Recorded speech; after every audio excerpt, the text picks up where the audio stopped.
guys, Mixed Media Girl here. When you're first starting with acrylic pouring, and even after you've been doing it for a while, it can sometimes get a little overwhelming because there's so many materials. So we're just going to kind of go back to basic here and cover the things that you need. So the first thing is acrylic paint. And you can really use any acrylic paint. I like to use this one. This is Artist Loft Flow Acrylics. It is not a thin paint. Let's see if you can see it. Probably not. But it's actually pretty thick. I say like a medium-bodied paint. It just mixes very well. And then there's, of course, tube paints, all different kinds. Any of these will work just fine. You get them at Michael's, Blick's, Hobby Lobby, etc.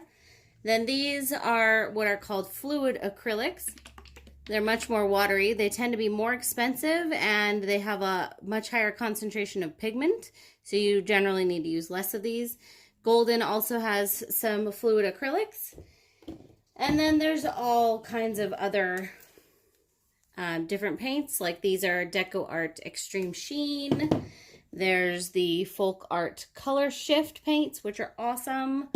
You've got Martha Stewart. Any acrylic paints will work. Any acrylic paint. After you've chosen your paint, you will need something to mix it with. This is personally what I use. It's called Flood Floetrol. You can generally get it at Lowe's, on Amazon, sometimes at Home Depot. But you can also use Glue All. You will get different reactions. They're not the same product. And for me, where I live, the Floetrol is actually cheaper than the glue. So it's definitely what I prefer. It helps create cells and whatnot. And then there are, of course, tons of other pouring mediums as well. This is Deco Art pouring medium. There's Liquitex pouring medium, which is rather expensive in general. Make sure you can see that. There we go. There's Vallejo pouring medium. So all different pouring mediums. There's also Golden GAC 800, which I don't have here. And the purpose of the pouring mediums is to help the paint flow and to help you get the right consistency. And also another really important aspect is it helps bind the paint. So each of these paints, they have binders in them. When you mix them with water to break them, to make it more fluid, it breaks down those binders, and that can result in the crazing and cracking that you can sometimes get in acrylic pours, which is generally considered undesirable. So the pouring mediums really help you with that. I'm going to actually show you some crazing real quick. This is a painting I recently did with some leftover paint, which sometimes can have different effects, but as you can see, it has these cracks and whatnot. On this particular painting, I think it actually looks awesome, but sometimes it really doesn't look awesome. So generally we tried to avoid the crazing, and the using one of those pouring mediums will really help with that. You can do it with just water, but you're much more likely to break down the paints. All right, and then what can you pour on? Well, there's all kinds of things. Picture frames, tiles, coasters, vinyl records that are all scratched up and don't play anymore. You can also do CDs, of course. These are canvas panels. They're flat. You can pour on these, but they will generally tend to warp. But you can flatten them back out afterwards, or you could frame them. And then, of course, there are regular canvases that come in all shapes and sizes. This is a fun round one that I will be using soon. Then, of course, we have your average square rectangle, and that can be gotten at anywhere. Walmart, Michael's, Hobby Lobby, Amazon, etc. All right, now we're going to go into some other tools that you may need or want when doing acrylic pouring. And if you haven't yet, definitely check out my video on how I mix my paints. So I mix mine in bottles. You can see it's very well used. I tend to pour the Floetrol right in here, and then I pour the paint, and then I mix them very well, and then I add the water to consistency.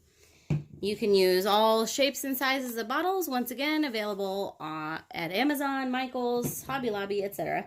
You can also use cups, and you'll pretty much always want to have some cups around, even if you are using the bottles, because you'll use that to pour your paint into, to pour it onto your canvas. So you'll want some cups. You can peel the paint out when you're done and reuse them. You can use cups that you can wash out, etc. And then stir sticks, all shapes and sizes, if you're mixing your paint in cups. Then there are torches. This is just a really simple Burns-O-Matic torch. Really small, easy to use, easy to refill. I got this at Lowe's. You can get it on Amazon. You can get it at Home Depot, I'm sure. All kinds of places. You do not need a torch. It's absolutely not a requirement, but it can help you to create cells because it gets rid of air bubbles. But in acrylic paint, the air bubbles will actually dissipate themselves. Unlike if you were doing a resin painting, you would have to have a torch, but with acrylic, it goes away themselves. So then this is an offset spatula. Can be great for smoothing the paint out, doing like a base layer. This is a simple swipe tool, also like $1 or $2 at Lowe's. It's a 12-inch paint guide, and you can use this in several techniques. It's very simple. Then there are all number of strainers that you may want to use. This is a sink strainer I got on Amazon.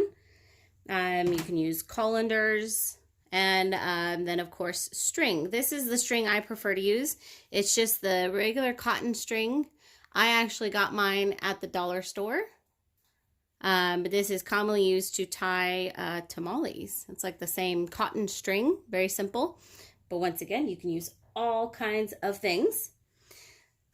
And then there are additives. So this is the one that I have primarily used. I got it on Amazon. You'll notice it says 100% silicone. It's you put a couple drops in there to help create cells. There's also, this is a spray silicone. And then there are other oils that you can use, such as like WD-40 or some hair serums. And then there's also rubbing alcohol. Rubbing alcohol would be used in place of silicone to help create cells. And you don't need a lot of it. You do want 91%. And it evaporates quickly. So you'd want to mix it in and then use it right away.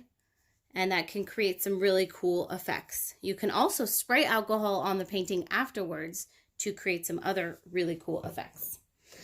All right, so those are our additives and tools. Then I want to just go over sealing the painting. Once an acrylic pour is dry, it tends to be a little dull. And I'll show you a quick example of that. So it's still very cool, but the colors have definitely gotten a bit dull. And it doesn't really pop. So when you seal your paintings, this is one that a friend of mine sent me, Brittany. It can make them really pop. Like, look how those colors just pop right out of there. She put like 3 or 4 layers of varnish on here, and it looks amazing. So some of the things that you can seal with are, of course, a regular varnish. This is Winsor Newton gloss varnish, and you just want to look for something that says acrylic on it. It says acrylic painting on there. Then Liquitex also has like a paint on varnish. There's so many different varnishes. Deco Art has a top coat that you pour on there, which is really awesome stuff. This is what I usually use. It's Rust-Oleum Crystal Clear Enamel. It gives it a nice bright shine.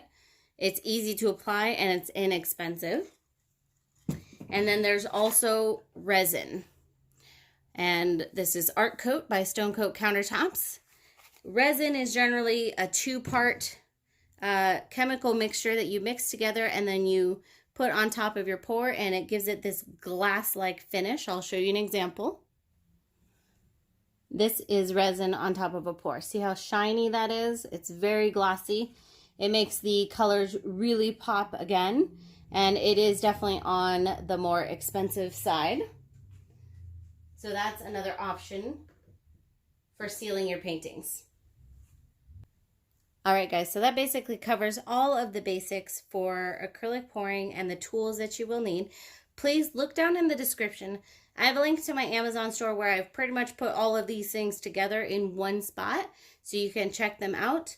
And then also Check down in the description for the video on how I mix my paints, because that's the next thing that you will need to get proficient at, because that's kind of the make or break point of making awesome acrylic pours. And there are just so many different awesome techniques and whatnot with acrylic pouring.